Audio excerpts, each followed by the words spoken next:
Hi, everyone, and welcome to our first affiliate marketing webinar at Semrush.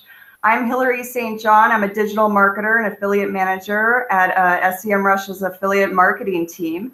And today with us, we have Gino Prusakov, the founder and CEO of AM Navigator, which is a top affiliate marketing agency. And Gino has extensive experience in affiliate marketing. And today he's going to share some of his techniques for making your affiliate marketing income go through the roof. So we're really excited to have him here today. Gino, can you tell us a little bit more about your background and experience? Sure, no, and I appreciate the invitation and you having me here. Appreciate the kind words and that mini bio of mine, Hillary. I think that what Semrush is doing here is very important. I've been doing a lot of this popularizing and evangelizing of affiliate marketing ever since its dawn. And this really bridges into who I am, what I do. I've written 4 books on affiliate marketing. I've done more than 70 speeches globally. I run 2 conferences of my own. I speak at conferences very frequently, but my bread and butter is the affiliate marketing agency that you've mentioned. We manage affiliate programs for clients like Semrush has an affiliate program. You have affiliate managers managing it. You have affiliates running the promotions for you. So I work with both the merchants, the advertisers, and the affiliates. And the things that we're going to discuss today will really apply to both camps. But I've been in affiliate marketing for pretty much as long as the industry has been around, shaping it to the best of my ability and contributing to it the best of my ability as well. Awesome. Well, we're so excited to have you here today and to learn from you. So thank you so much for taking the time. Just before we get started, I'm going to go a little bit in how it's going to work. So there's one other person I want to introduce you guys to, that is Ilya. Ilya is a part of our affiliate team, and he's going to be in the chat. Ilya, can you say hello in the chat? So Ilya, you say hello. I don't see you. So Ilya is here, and he's going to be interacting with you guys and talking with you guys, and also keeping track of all of your questions. So during the presentation at any time, please make sure to ask your questions and write them down as soon as you have them pop in your head. Please write down your questions. Ilya is going to make sure that they come over to me and that we can ask Gino at the end of the webinar. So this is a really great opportunity for us to utilize Gino. So please make sure to ask all of your questions. So without further ado, let's get started. Gino, the floor is yours. All right, thanks again. So the topic today is the techniques to make your affiliate marketing go through the roof. I'm Gino Prusakov. I'm the CEO and founder of AM Navigator, an affiliate marketing agency. You see all of my contact information on the screen. If you're too shy to type in your question into the chat field, to have it read at the end of the webinar so that I answer it for you in live mode, you can always contact me after the webinar. I will be sure to answer every single question that I receive as a follow-up to this. Once again, thank you, Semrush, for hosting this. It matters a lot to me and to the industry overall, this sharing of knowledge and growing together.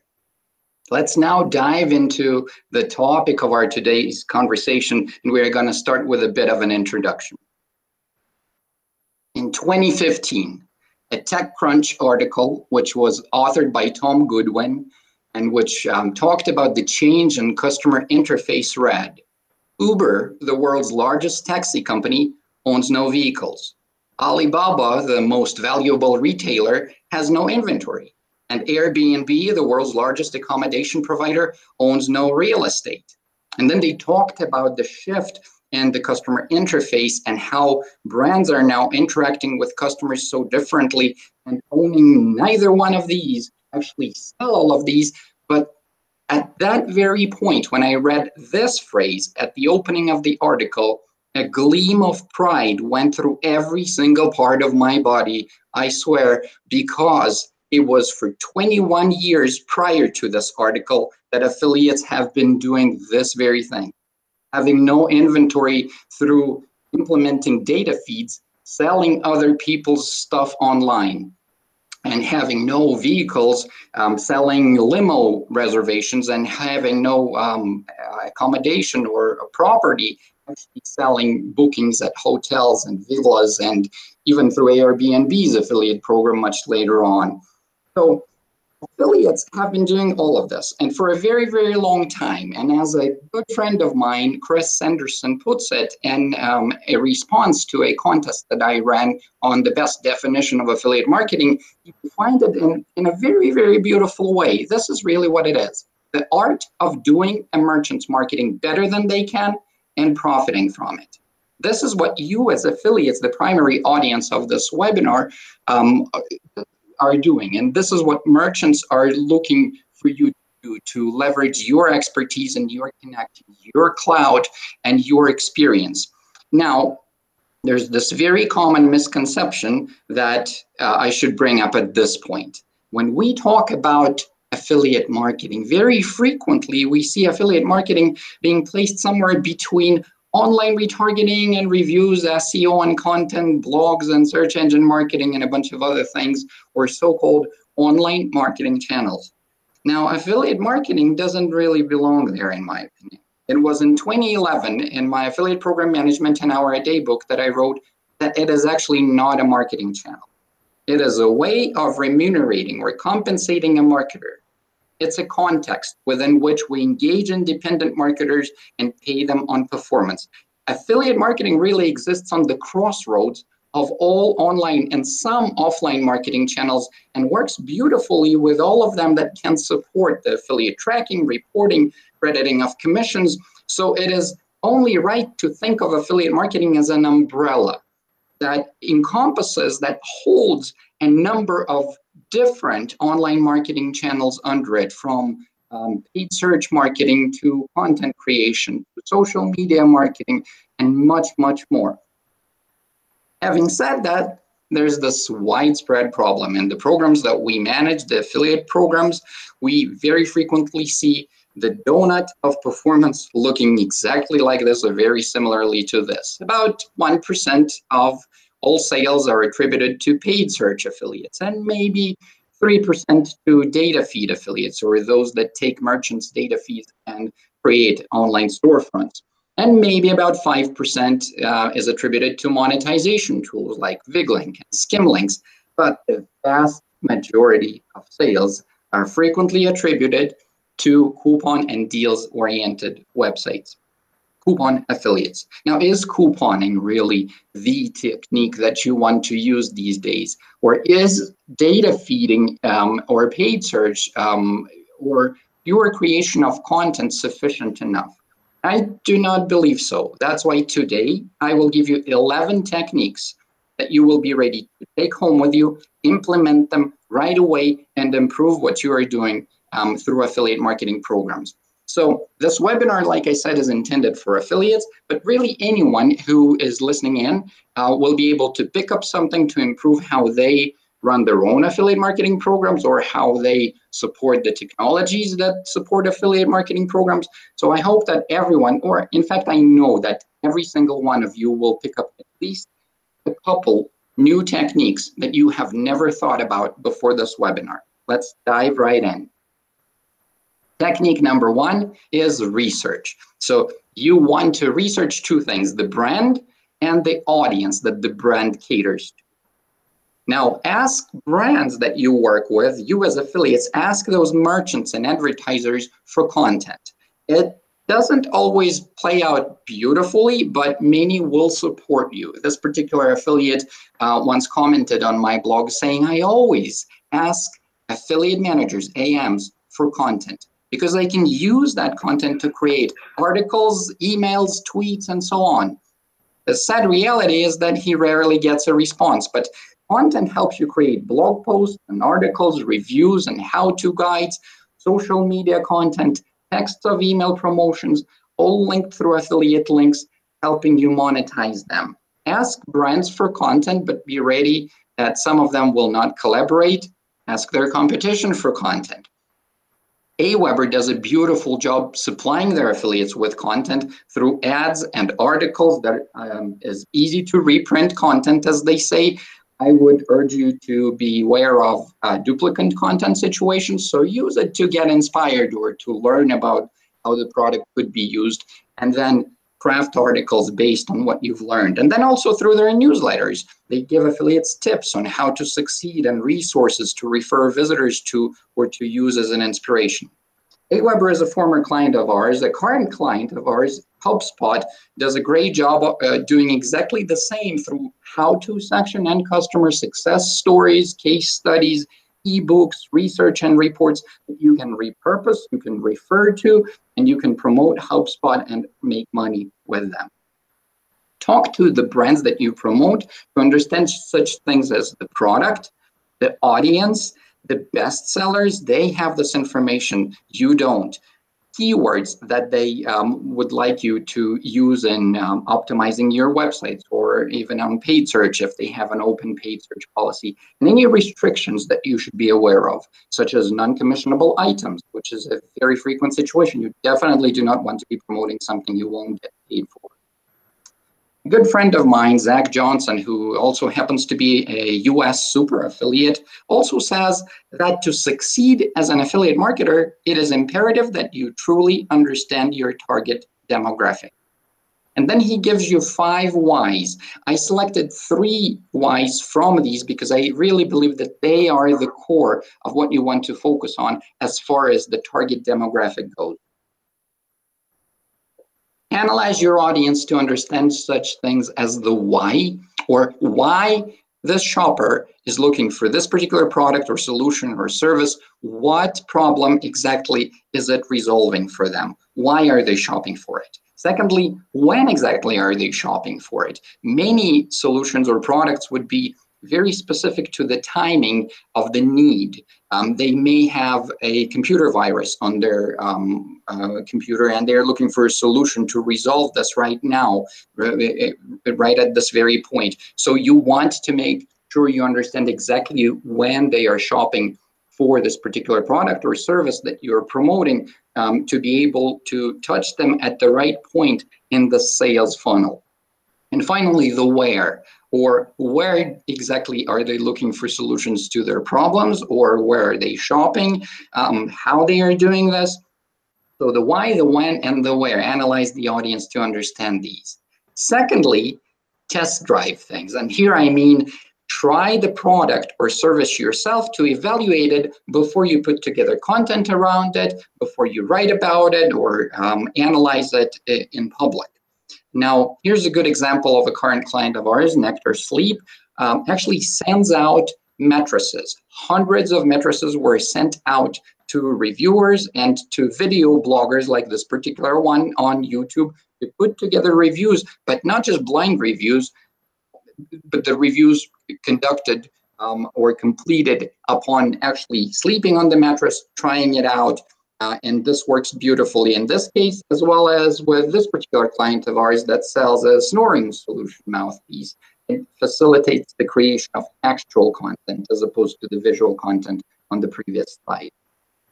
Thirdly, employ behavioral retargeting as affiliates. And here I mean advertising which is dictated by the user's individual behavior. Say, for example, that you are selling a number of things and someone buys a wine cooler. I got a little bit ahead of myself. Someone buys a cooler. What cooler is it? Now, clearly from this picture, you see that this one is not a wine cooler, but a fishing cooler, or one where you keep fish fresh once you've caught it. Now, if it's a fish cooler, then this would be the right person to target behaviorally for any sorts of tackle or any specific fishing tackle if they are saltwater fishing or freshwater fishing. If it's a wine cooler, then they would be the right target to sell wine gift clubs or anything wine gift baskets. If it's a picnic cooler, they are clearly into outdoors, and there's a whole array of things that you could cross-sell to them. So employ behavioral targeting. Fourthly, collaborate with brands on content creation. Don't ask brands to create content for you, but ask them to collaborate with you on creating content that really resonates with their target audience. And you will be surprised that once you've actually shown them that you've done the work, you've put together the content, you need their input on specific pieces of it, they will be happy to collaborate. Many of them will be and will furnish you with visual means that you could use in your blog posts or articles or social media promotion, or the actual product, or information about the product specs that are not available elsewhere. So do ask brands to collaborate with you on content creation once you've already made the first few steps. The fifth technique is co-branding. Now, co-branding is really cool, and it does something purely stellar. Google once wrote that creating co-branded landing pages increases the likelihood of a transaction or action because it aligns the advertiser's brand with the publisher's brand. The advertiser here being the merchant and the publisher being you, the affiliate. So once the end user clicks on a link on your affiliate website and is transferred onto an advertiser's website, there's no disconnect. They are actually being welcomed as your visitor, and that increases the likelihood of a transaction or action. And there are many more things that you can do on those co-branded landing pages. I'll show you in a second. A case study by Rakuten of how Smart Bargains did it also shows that there's a conversion increase, revenue boost, and a pretty substantial difference in new customers acquired. A somewhat of a similar case study by AWIN affiliate network of how PreziBox did it shows 3 to 4-fold increase in conversions, depending on the type of an affiliate that we're talking about. So do ask brands for co-branded landing pages.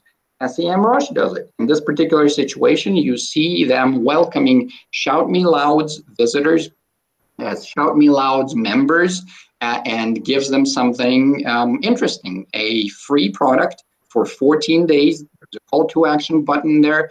The whole thing is branded in the color gamma of the referring affiliate, because through co-branding, we want to connect. We want to connect by using the affiliate's logo, the wording, the color gamma that corresponds, so that there's no disconnect between the affiliate's website and the merchant's website for the end consumer, so that they enjoy the seamless, smooth, beautiful experience. Secondly, we want to convince, or the merchant is then convincing the end consumer by an exclusive promotion or a sense of urgency. I'll show you an example in a second. And thirdly, we're looking to convert by auto-applying the promo, by calling to action, by making it compelling and conversion-friendly. Here's an example from PCMag. You will see a bunch of these different rankings on PCMag.com, and this particular one is for best video editing software. If you click on any of the See It buttons, you will find out that most of these are actually affiliate links. They make money from these. Let's select this particular one, Cyberlink Power Detector. And we click the See It button, and we land on the Power Detector's landing page, which is co-branded, as we are talking about right now, with PCMag. And it gives a compelling discount right off the bat, $136.49 discounted down to $89.99. Plus, there is a co-branded coupon code, PCMAG10, which discounts it further down to $79.90 now. There's a Buy Now button, and there's a counter, which actually goes down as you sit on the page. I started on this page when it was at 120, and when I took the screenshot, it was already at 118. Whether this is real or not really is somewhat irrelevant at this point, but this creates a sense of urgency for sure. And then down below, there's a co-branded banner with PCMag's logo, and again, repeating how the PCMag 10 discount works. And further down, it actually has the actual quotes from PCMag or the editor's rating. Number 6, retargeting. You know what retargeting is. That's targeting the abandoners of your website. This is not what I'm talking about. I told you that the techniques that I'm going to show you are going to be different from your traditional ones. And in this particular situation, I'm telling you, allow brands, you as affiliates, or you as brands, look into retargeting abandoners of affiliate websites. There are 2 ways of doing this. If you as an affiliate allow the brand to retarget these abandoners, these could be abandoners interested in their product or abandoners that are interested in their competition's brands. If someone is looking for a direct competitor's product or offer and doesn't convert on your website, work with brands that are open to actually handling the retargeting themselves and linking the retargeting ads through your affiliate link when they are retargeting the abandoners of your website. This way, you make the money because the retargeting ads are actually tracking and attributed back to you because they originated from you. You supplied the brand with the data on the abandoners of your website, be it those looking for their competition's products or their own products. Number 7, leverage incentives. Incentives always come in 2 ways or 2 shapes, relational ones and transactional ones. Now, relational incentives would be those that are in forms of VIP treatment to a specific show or a specific meetup or an event invite or a sneak peek into the coming attractions or a particular product or a trial of a new product before anyone else tries it. Now, transactional incentives are actually the ones that contribute to your bottom line. Not that the former ones can't, but transactional incentives come in forms of activation bonuses, saying generate your first 2 sales in the first 30 days of joining our affiliate program, and we will bump your commission from 10% to 12%, or we will give you a cash bonus, or we will double your cookie life for the lifetime of your engagement with our brand. Leverage those, look into those. Those can significantly increase your affiliate revenue. Also, as affiliates, look for performance incentives. Many affiliate programs out there would actually have tiered commission structures where the more you sell, the more you earn, or would have cash bonuses upon reaching specific thresholds. Do leverage those. Those can actually substantially contribute to your income. And then there are contests. Good, smart contests would actually listen to what I'm preaching to the brands and would actually allow you as affiliates compete against yourself, not against other affiliates whose performance you are unaware of, and it is not right for them to compare you to someone who may be producing 5-fold of the sales that you produce. But if you double your sales in the next month, you may be entitled for a bonus. So listen to what brands are saying to the newsletters or to whatever they have on their blogs supporting their affiliate programs. And then free products as well. Look into those. Then those could be interesting. We talked about them in our strategy number 2, also known as test driving. Number 8, our technique number 8 is leveraging product launches. If a merchant or when a merchant or a brand launches a new product or a service, do take advantage of announcing that to your audience and to the world. Whenever you grow big enough and they are happy to partner exclusively with you to announce a product, that gets even more interesting. Let me give you an example from a big online property, a content creator, Business Insider, which just recently talked about Chase launching a new Marriott Rewards card, which is offering huge and limited time 100,000 point sign-up bonus. Now, you can see Business Insider actually doing something very, very important. They say that Business Insider has affiliate partnerships, and they get a share of the revenue that may be made through purchase upon clicking links in this particular article.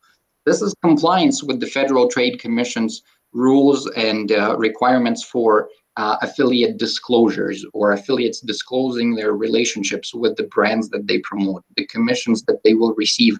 The end user has the right to know about this and then decide whether to believe this article or not.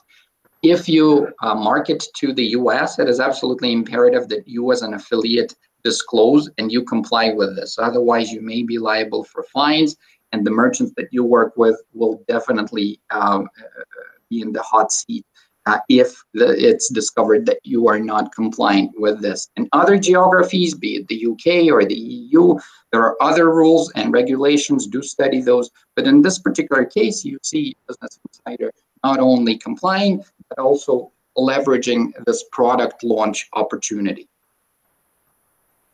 Number 9, marketing synchronization. Now, for everything to play well and beautiful and in harmony, for there not to be any dissonance, there has to be marketing synchronization between what the merchant does and what you as an affiliate do. This really ensures that you market the same thing at the right time, and you as an affiliate amplify what they are communicating to their audiences through other marketing channels. And only then it plays beautifully and it works right. And Amazon understands this, and they furnish their affiliates with seasonal offers through their Amazon Associates program, which is essentially an affiliate program for Amazon. And Walmart, their direct competitor, especially in the offline world, that is trying to catch up with them online, does very similar things. Creatives and banners you click, and then you see campaigns. If you click on that link, you will actually see back to school and Halloween related and Black Friday related campaigns that you as an affiliate can take advantage of. Technique number 10, pay per call. We've been talking about online so far, but this is really, really cool.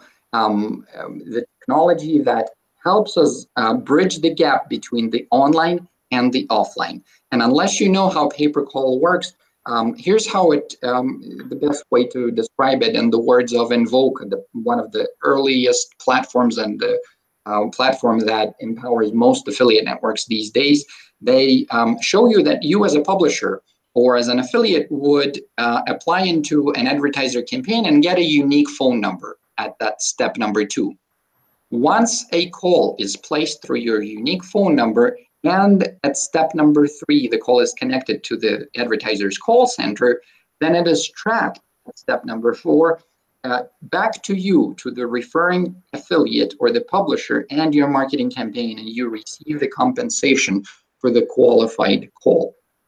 Here's an example from CJ Affiliate Network, where you can see the offers for pay-per-call opportunities ranging from recreation and leisure and to home services to productivity tools and insurance and much more.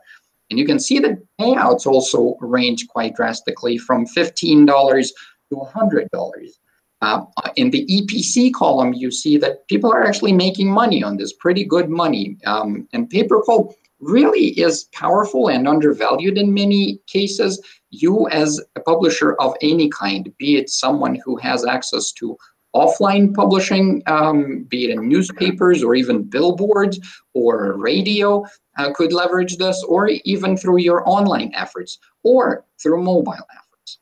Marry it with mobile. When someone sees your unique phone number online and they are actually browsing or searching for something on their cell phone, in this case, it generates expected to generate 73 billion calls, up from 30 billion calls, but this year, 73 billion, that's 6 billion a month, or 200 million calls a day, specifically through mobile search.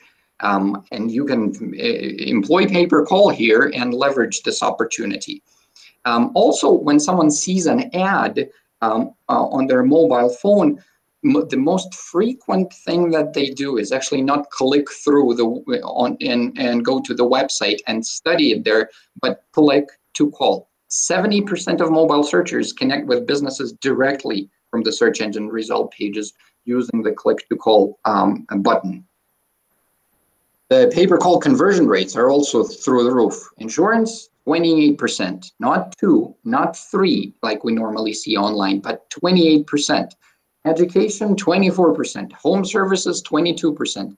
Pay-per-call is really integral for high consideration items, for high average order value items. So do employ it, do experiment with it. It's a very cool opportunity. Finally, our technique number 11, and that is cross-promotion. I really love this one, and here's how you do it. You co-advertise or cross-promote brands or products that cater to the same or similar target audiences. Let me show you an example from a very crowded niche, the memory foam and all sorts of mattresses. We have a couple of clients in this niche, and we've been having great fun battling every brand out there and getting our programs to the very top. And this is one of our top affiliates, everyone's top affiliate, or one of them. Sleepopolis. Now, they've been traditionally focusing on mattresses and comparisons of these and rankings and all sorts of reviews, but as they grew, they realized that the audience that is looking for mattresses may actually be interested in other things. And they started, they introduced this accessories category where they feature everything from pillows to mattress toppers to adjustable beds to sleep gadgets and bed frames and sleep masks and blackout curtains. So co-promote, co-advertise, this is powerful. This is pretty much everything that I've had to say here. I'm looking forward to your questions, but in conclusion, I want to leave you with a quote. I always do. And this particular quote will come from someone who so suddenly and so unexpectedly left us literally a couple of weeks ago. A person that inspired many, myself included. And I want to quote him today with tribute to him. A beautiful quote that fits right into everything that we've talked about. Anthony Bourdain once said that without experimentation, a willingness to ask questions and try new things, we shall surely become static, repetitive, and moribund.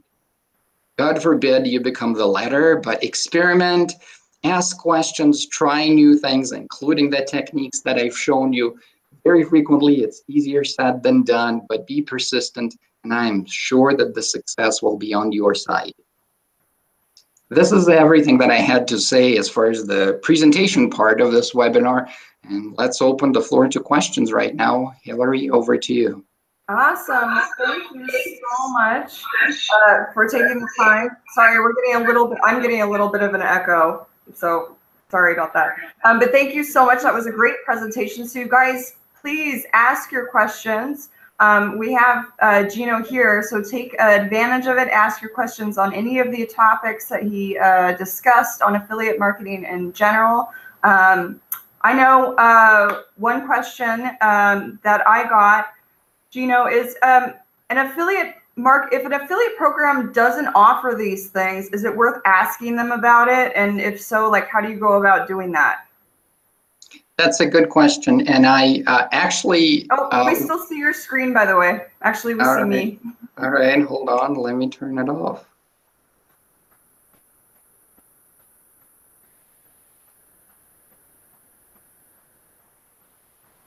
I will start answering the question as I'm playing with the screen sharing part. Can you see me now? And there you go. This is actually a very, very good question, whoever asked it, as most of these things are actually not offered by most merchants out there.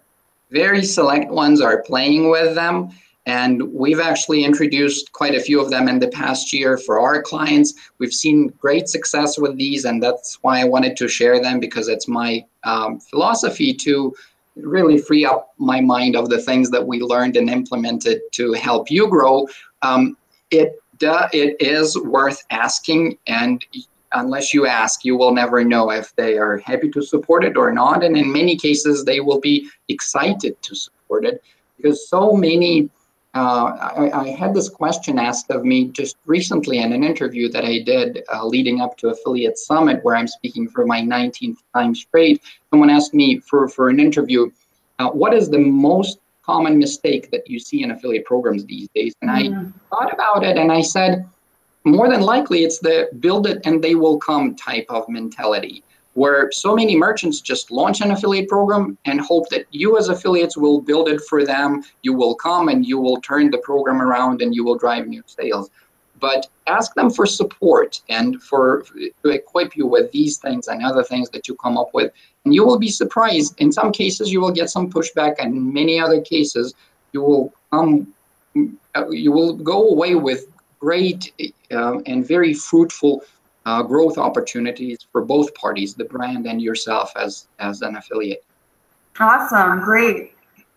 And then another one is, do you have a good suggestion about how to select a good offer? Often merchants don't disclose their conversion rate. So do you have any tips for affiliates when looking at offers on how to find the best one? It's tough when you don't see the metrics that you need to see as an affiliate. I have this formula for calculating your affiliate earnings on my blog at amnavigator.com/blog, among thousands of other articles.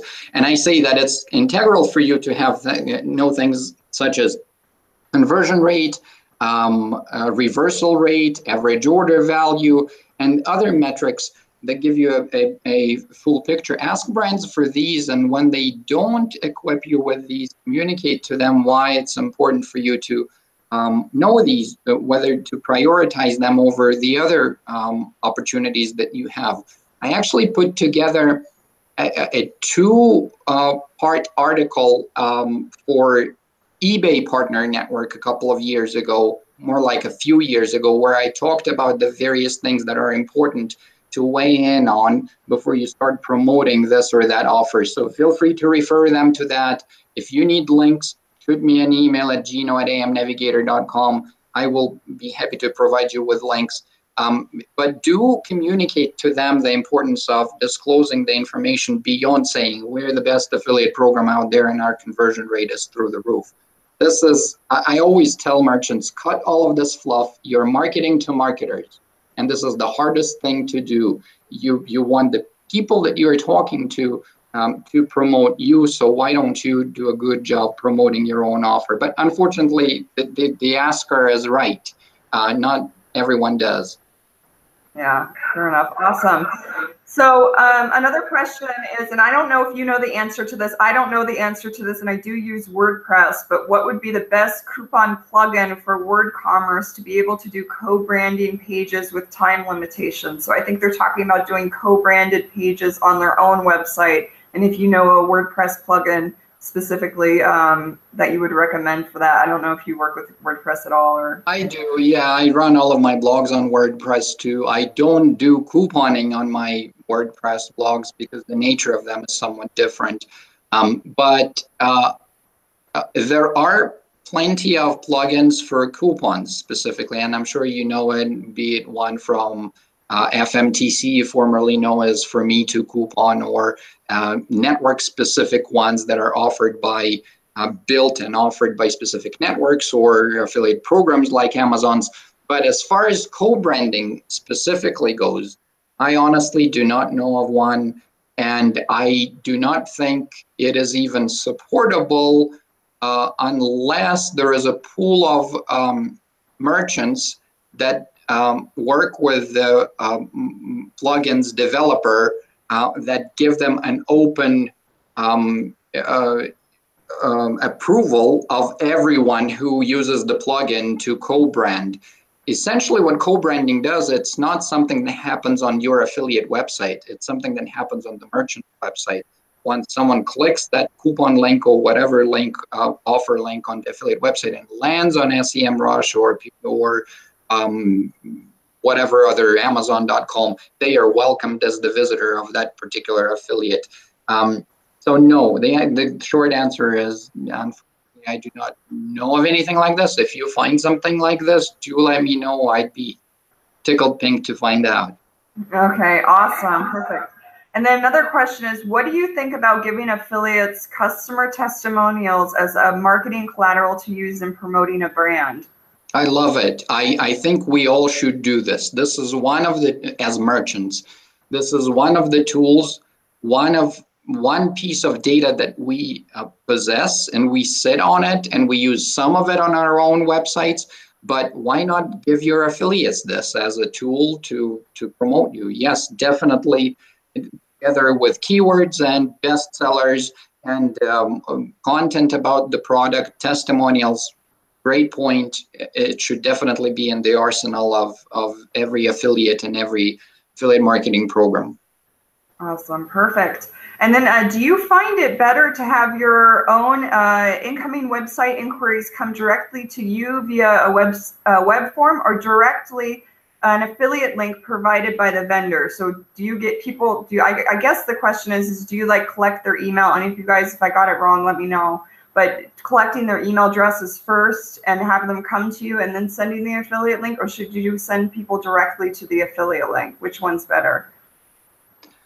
Well, clearly the former, collecting or requiring an email address, will significantly lower the click-through rate, as it's something that many people will be sensitive to. And I personally, when I shop in the US, I'm always asked for an email address, even though I do have some at Yahoo and other free search and free services.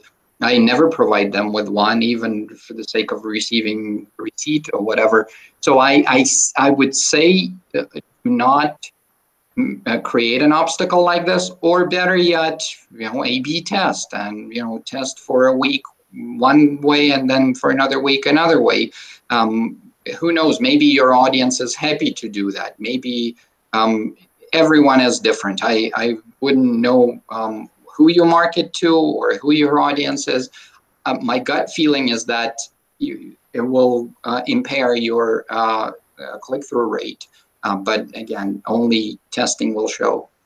That's great. I like that you said A/B testing. I love it. That usually ends any argument we have in the office, whether something's going to work or not. We're just like, let's just A/B test it, done, figure it out. So that's excellent advice. And if I got the question wrong, iCloud Hero, just rewrite it and let me know. But I think that's what you were asking specifically. And then we have another WordPress question where someone's asking specifically if you recommend any like a best WordPress theme to use for affiliate marketing blog. Do you have a favorite theme that you recommend?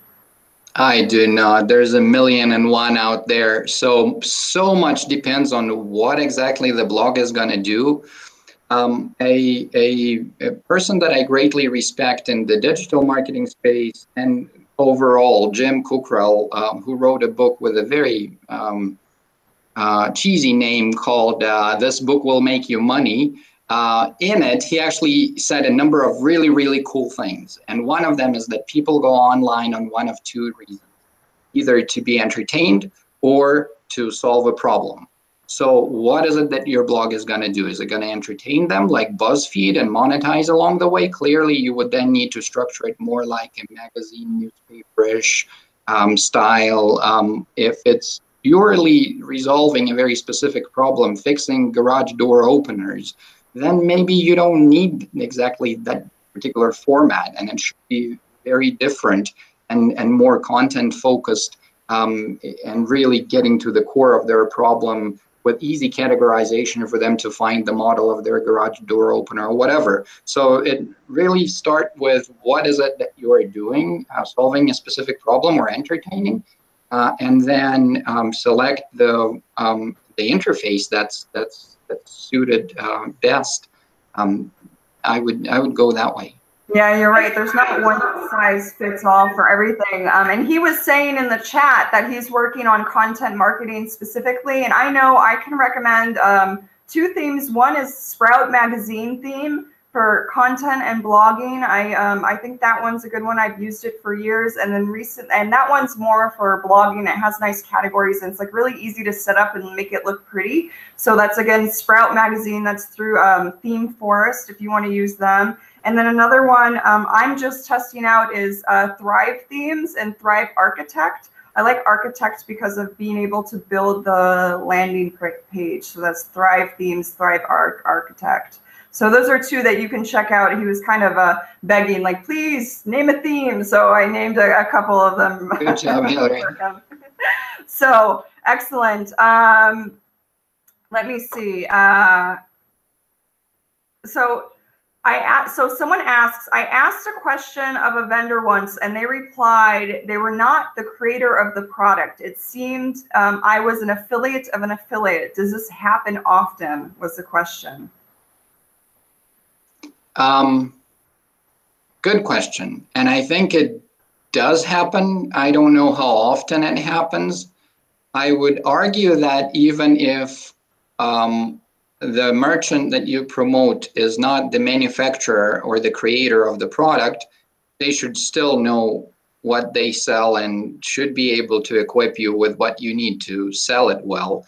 So clearly a situation where they are not, where it's an obstacle, the fact that they are not the creator of the product, I sense that they weren't able to empower you with what you needed, or you weren't able to find out the information that you need. If we expand that question to whether it even makes sense promoting such merchants, very frequently it does, because the pricing may be right, because the conversion rate may be right, because the product is not available directly from the manufacturer or the producer of the product. So there are too many factors to answer it in one simple sentence. But yes, it does happen. I don't know how frequently it happens. Shouldn't be an obstacle in some cases, and it should definitely make you pause and think whether you should do something differently or promote someone else. Perfect. Excellent. Thank you. And then in your opinion, would it be better to show the affiliate offer soon after the visitor lands on your site, or would it be better to provide value, gain trust, and try to sell in the back end, like with email marketing? What do you recommend with that? I think you've answered your question yourself. I had a teacher, or whoever asked the question, I had a teacher, a chemistry teacher in high school, that every time we'd ask her a question, she would tell us, hold on just a second, because I think you know the answer. And she would actually lead us to the answer, because the answer, I think, was in this particular question and this situation. Yes, it is best to first provide value and then sell.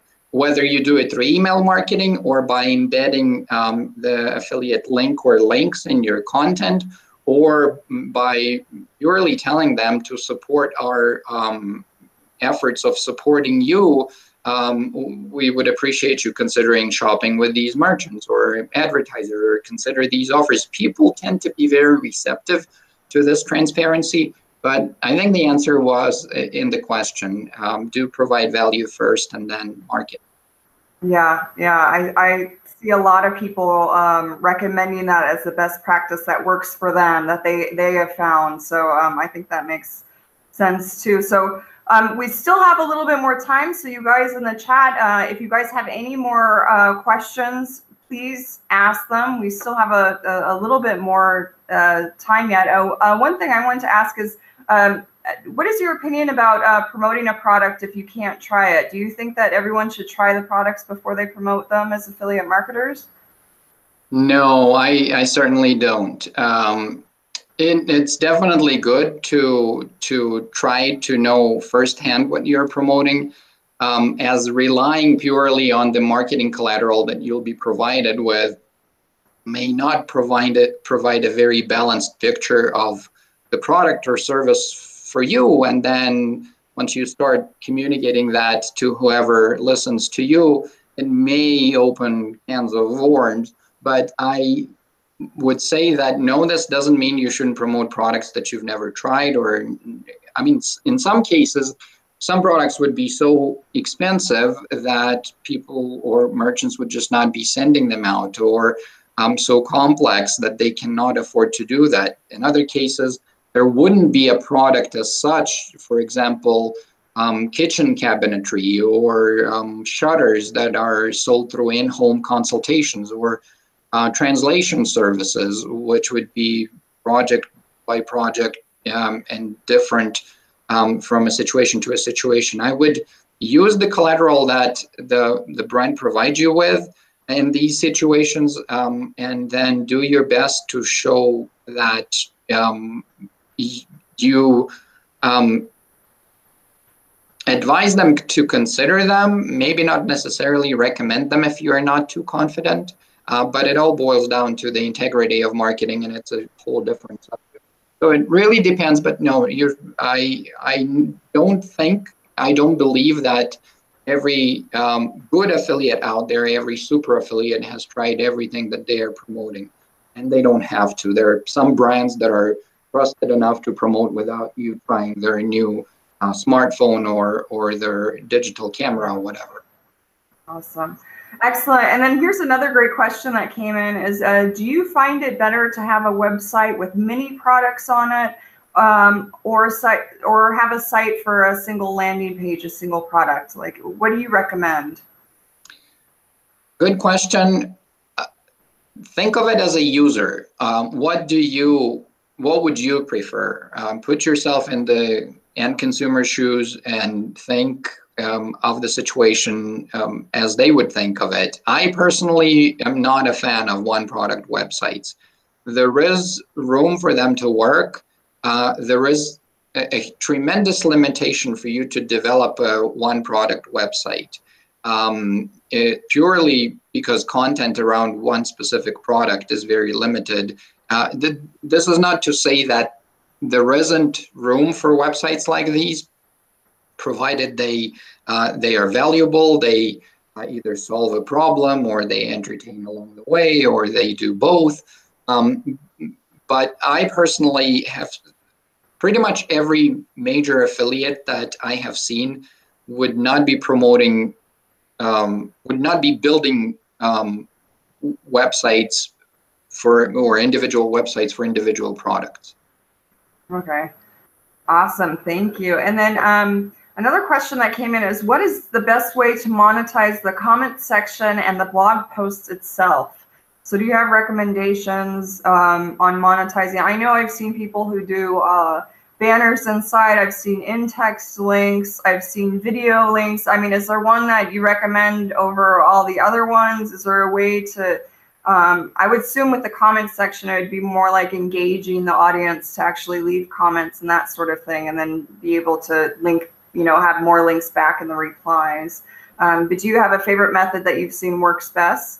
I do not. I know for a fact that anything visual yields higher dwell rate, provides typically higher conversion rate. Then again, do you want to embed a video into a discussion to break the stream and sort of make them watch the video prior to actually going through the comments, or will it be too annoying?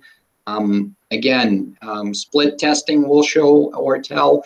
There are plugins for content monetization, like the VIG links and the skim links of the world that I have mentioned.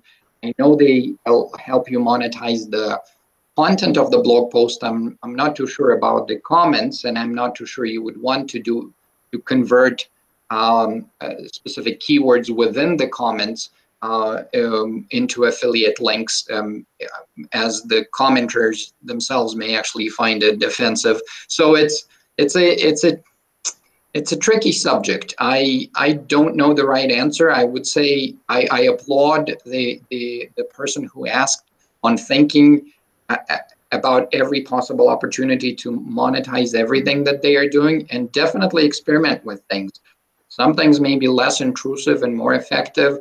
Others may be things that you want to stay away from. Again, whatever speaks to your audience, maybe in the niche that you promote, it is acceptable to view, you know, banners within comments or all around the website. And again, there's this whole banner blindness component that may still contribute to whether this even turns out to be effective or not. But again, split test, A/B test, and see what works. Awesome.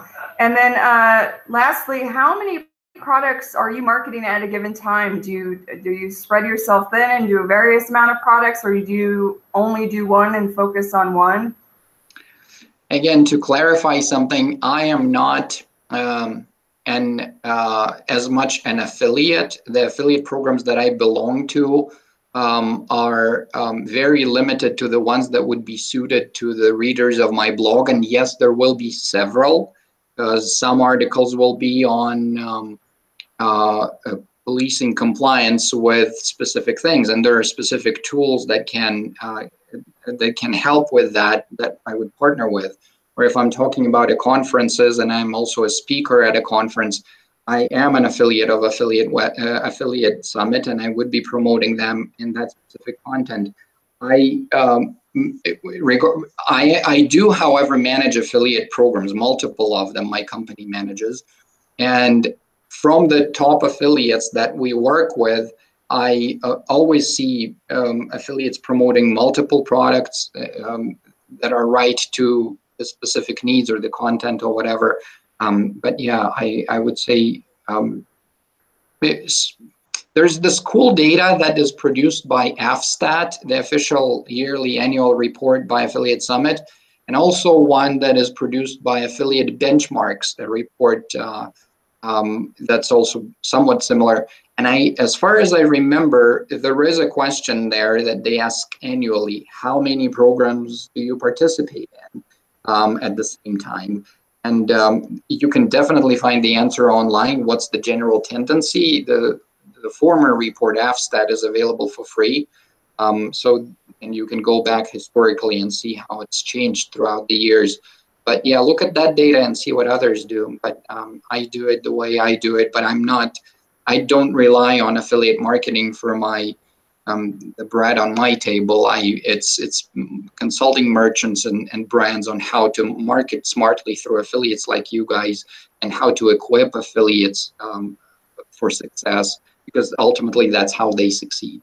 Yeah, well, and I would say as an affiliate manager particularly, you have to take some time to set up these products. Like it's I would say there's a little launch period when you join a program where you're going to want to do demo videos and write content. But then once you have things going, you're going to have it like just a regular schedule. But I'd say at first, pick one product, get that going, have something regular with it, and then add another on top of it. I would do something like that, because I just know when people, come to first join our program, that they have a lot of work to do. I mean, they have a lot of pages they could add Semrush to. They have a lot of articles they could write. They have a lot of there's a lot of room there to work. And so usually to like launch a program, it's a little bit of work at first, and then once you have the program running, you just do regular updates. It's something I would recommend. I don't know if you agree with that, Gino, necessarily, or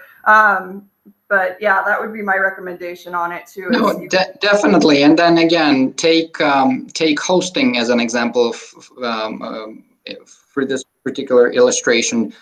Any one particular hosting provider could be offering products that cater to very different niches, from personal websites or WordPress blogs to enterprise level solutions.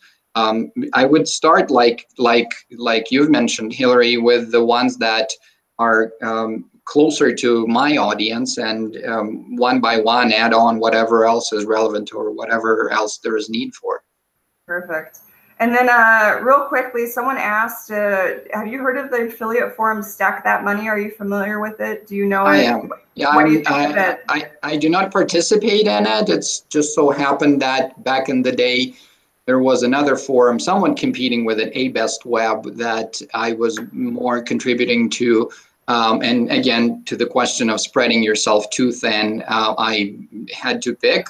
But then later on, I focused significantly more on my own content production, from my books to my articles to blog posts, and don't really have that much time left on the plate. I am familiar with the forum. I know there is different advice there, much of which can be great, some of which could be taken with a grain of salt. I know they also run a conference or conferences throughout the world. I've never attended any one of those, but again, look for reviews, look for the content that's out there, and judge for yourself. Okay, excellent. And then we have like 2 minutes left. So one last question was, do you have a good web host for affiliate WordPress blogs that you recommend? I shouldn't make recommendations as far as web hosts. I can tell you what I use. I use SingleHop for my corporate websites, just because on the enterprise level, they are great and the support is great. I use HostGator for smaller websites, which would probably be equivalent to what you mean by affiliate site. But I say that I shouldn't make recommendations because there are many other solid providers out there, many of which I consult with, be it from Liquid Web to DreamHost to anything out there. There are great solutions out there. Again, visit forums, see what people have experienced and are saying. He's asking about Amazon Web Services in particular, but I think that's actually quite complicated for affiliate WordPress blog. I use SiteGround is another one that's along the list of what you mentioned. So there's tons out there. So, but I think AWS is a little bit complicated for a blog. Do you know anything about that though? It's more towards your cloud hosting solutions, and I know Google has a solution like this, which is fairly new and priced somewhat better at this point. And Microsoft also has a solution similar to that. And there really are those three major players: Amazon, Microsoft, and Google. It really depends on what the affiliate is looking to accomplish. Many of these, specifically to Amazon Web Services, would create frequent backups. It really depends on how complex the system is. It may call for one of those. I don't know. Okay, awesome. Well, thank you, Gino, so much for your time. It was great to have you. It was great to hear your thoughts and get these questions answered. So thank you very much. We really appreciate it. For you guys interested, feel free to join the Semrush affiliate program if it's a fit for your audience and you think they'd be interested. We're happy to send you more information. You can sign up at brush.com. And also, don't forget that next August 14th, we have our next affiliate marketing webinar with Thomas Ruby, and it's going to be about how to start and monetize your first affiliate website. So if you're beginners, you're definitely going to want to check this out. So Gino, thanks again, once again, for joining us today. We really appreciate it. Oh, thank you. I appreciate the opportunity. Awesome. So take care, everyone, and have a great day.